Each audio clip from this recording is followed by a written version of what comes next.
जेवण झालं, लंच झाला, साईटवरती आलोय. आता हे विनाईल पेस्टिंग करायचं आहे. दिवसभराचे काम करावं लागतात ना. आज इतकं फुल जेवलो होतो, असं वाटलं होतं थोडं 2-3 तास झोपावं, पण नंतर विचार केला चला यार झोपून काय होणार आहे, थोडं काम पण करू. आता तुम्हाला दाखवतो मी की विनाईल कसं पेस्टिंग करतात. Follow me. बहुतेक आमचे काही लोक काम पण करीत असतील ना, जिथे आर्ट वॉलचं पण काम चालू आहे आणि त्या पूर्ण जिम आहे. वा वा वा वा, सुंदर बनवलंय भाई, जबरदस्त. आज शनिवार आहे आणि आज हनुमानांचं पूर्ण काम कंप्लीट झालंय का कंप्लीट? चाललंय. किती बाकी आहे अजून?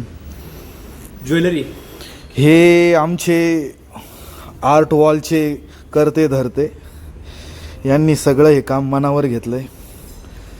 तर काय सांगताना अजून किती कष्ट घ्यावं लागले तुम्हाला? दिसते तुम्हाला? हे आम्हाला दिसत आहेत समोरच कष्ट यांचे. मस्त बनवलंय, पण असं वाटतंय साक्षात हनुमानजीची ते प्रगट झालेत. तर जशा प्रकारे मी तुम्हाला म्हटलं होतं की ज्या वेळेस हनुमानांचा फोटो कंप्लीट होईल त्यानंतर मी तुम्हाला त्याचं लाईव्ह प्रक्षेपण दाखवल. आणि हा फोटो हनुमानांचा दिसतोय का बॅक साईडला? किती सुंदर हनुमान आहे. आणि आज शनिवार आहे आणि हनुमान साक्षात इथे विराजमान झालेले आहेत. व्हिडिओ जर आवडला तर नक्की लाईक, शेअर आणि सबस्क्राईब. आणि कामं तुमच्याकडे जेवढे कामं असतील तेवढे आम्हाला द्या. यो यो.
तर फायनली ब्रँडिंगचं काम पूर्ण कंप्लीट झालं आहे. हे 3 विंडो आहे आणि ह्या 7 विंडो आहे. अशा पद्धतीने माझं काम इथे संपलं आहे. आजचं काम एंड झालं आहे.